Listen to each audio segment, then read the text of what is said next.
but joining us now is a safety and environmental consultant, AYODELE ALUKO. Good morning. Good morning. Thank you for joining us on TVC Breakfast. Now, a really sad incident, like we have said, this is not the first time it is happening at where it happened. It's like the third time now.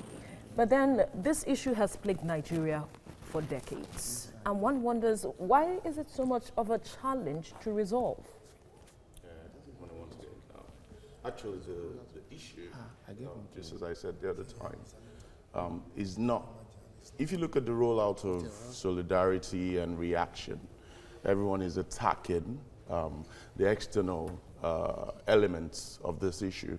But the problem still boils down to, take for instance, the corporation, NNPC, the government, the institutions that are supposed to make these things to prevent this stuff.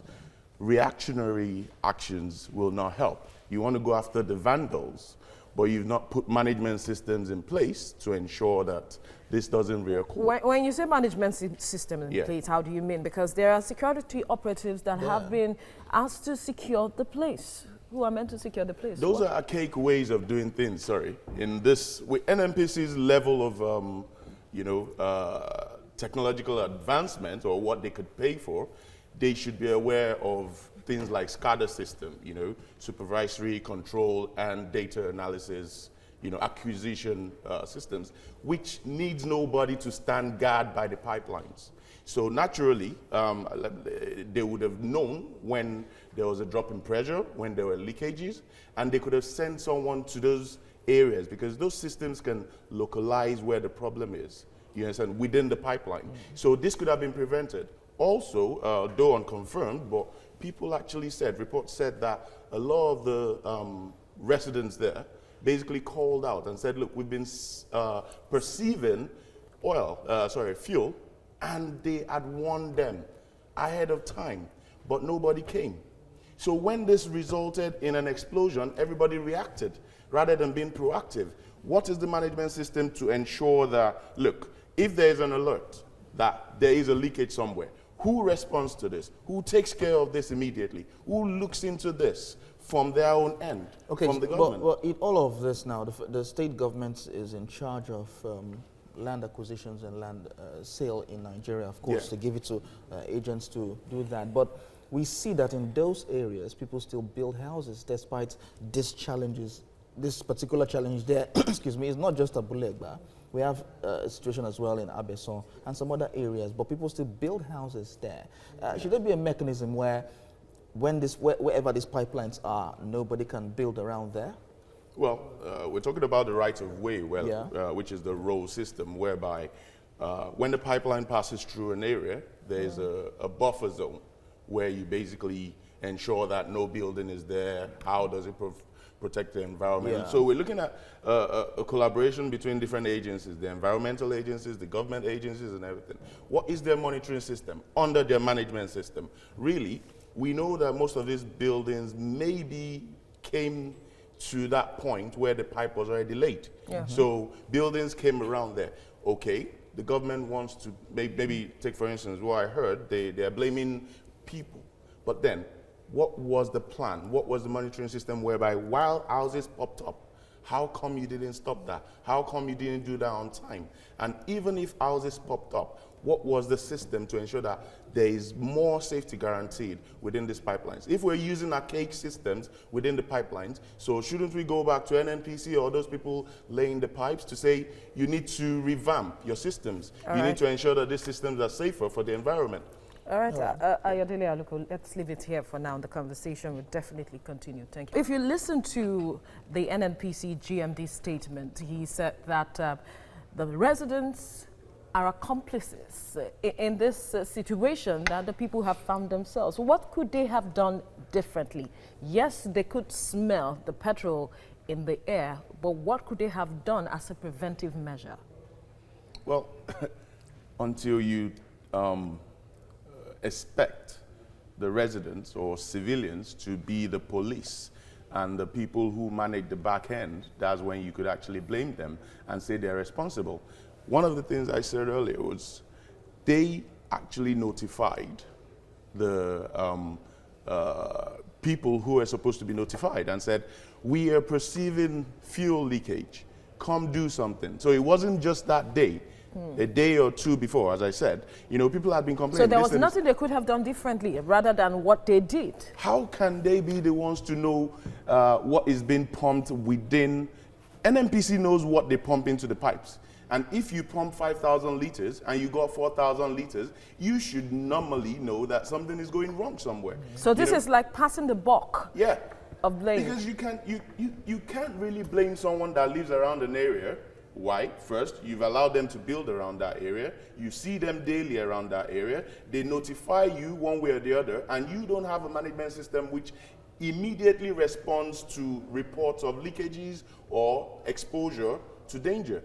And you're now saying they are the ones at fault. It doesn't, you can't pass that buck. You have that sole responsibility. If you're getting into a plane, the pilot can say, did you check that our fuel is loaded or the systems are working well before we took off? You can't tell the passenger that. So we are passengers in this situation as a resident. You can't blame them. But the spillover effect is on them now. Yeah. It's affecting them. But then, if, I must say, if the people who are supposed to guard, who are supposed to monitor these things are doing nothing, how do you then expect the residents to be the one to do something? We can't come and keep reacting. We all come, there's that thing of, oh, this has happened, we'll do this, we'll do that. No, it's not going to work. Unfortunately, they must manage it from their own back end before you can. It's a culture thing. When they see you doing something, they will follow suit. The residents will know if I report, they will come do something about it. But if you know you're going to report, even maybe the police or anybody that is supposed to do would do nothing, then you keep your mouth shut. Okay, so this has happened before in other areas. Yeah, it's happened in Abule Egba, it's repeating itself. Yeah. It's going to happen again if we're not careful.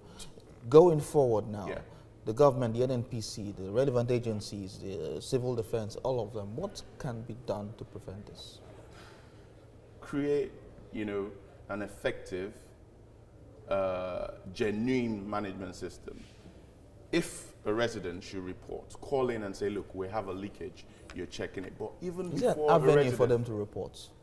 well, that's where the management system and monitoring system has failed.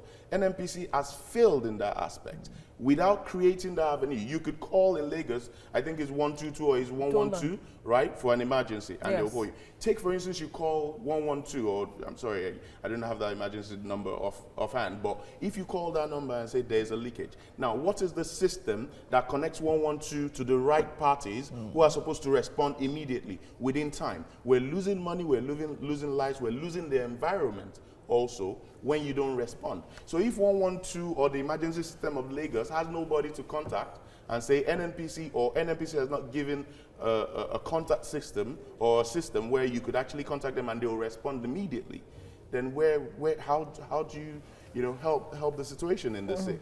So looking at all of this now, we've talked a lot about what the government has to do, what the people are supposed to do, but moving forward now, what should these people that have been displaced now, what can they do to prevent a reoccurrence? Because a lot of them own buildings there, so there's a possibility they will go back there to rebuild and restart their lives. So what can they do to avoid all of this? Well, that's still putting the bulk on the civilian, the citizen, really, because we're saying what can they do to prevent reoccurrence? They don't own the pipelines. Yeah. To prevent reoccurrence, they don't own the pipelines. Yeah. Yeah. So, but you know, if the government looks at it and says, you know what, the right of way has been infringed upon, you might need to relocate them, resettle them somewhere else. That's the max a citizen can do. But to prevent the reoccurrence of a pipeline explosion solely is in the hands of the operator, NNPC, and the government. What about the community-based initiatives? Okay, what community-based initiative is there for? No, wait, because I'm trying to ask in this sense. You say the community-based initiative. All right. A citizen doesn't have a gun or a weapon to go displace people who are armed. The issue of safety is paramount, no doubt, and that is in the hands of the government. But let's look at how the proactive steps. We're talking about using technology now to deal with these issues on the part of the government. Yeah. Because like you said, there is a limit to which Yeah. the citizens can Yeah. go. But proactive steps, because this is where the government or the country is generating revenue. Yeah. What would be proactive steps that government can take using technology to prevent or put an end, if it can, to the issues of vandalism and protect the future of Nigerians? Because property have been lost, lives have also been lost. Just as we all have new phones, you know, from iPhones to Samsungs and stuff. There are new technologies to do this. There are old technologies to actually do it.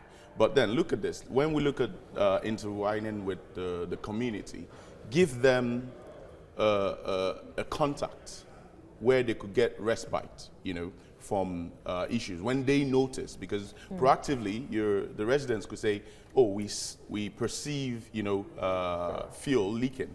Then give them who to contact. But then at the back end, you ensure that, like, you know, there's supervisory control, you know, data acquisition systems in place to ensure that you also have forehand real-time knowledge of when there is a leakage or when something has gone wrong. You do that, put that in place, which is not difficult, because I think it's even supposed to be part of the system. But as the DG rightly said, he said there are people within, you know, the system. Yeah. So would you be expecting some sort of consequences on the part of for those if who it's do followed not through? If it's followed through, you know, look, we can argue this over and over and over again, but we can't do anything if it's just about media, you know, publicity and no action taken behind. So you must effect and continually implement that proactive steps, effectiveness, and, you know, work behind the scenes to actually make it work, or else we'll still come back to the same point. And then we are losing revenue on the part of government. Yeah. All right, AYODEJI ALUKO, thank you for your time on Thank you TVC very much. Breakfast.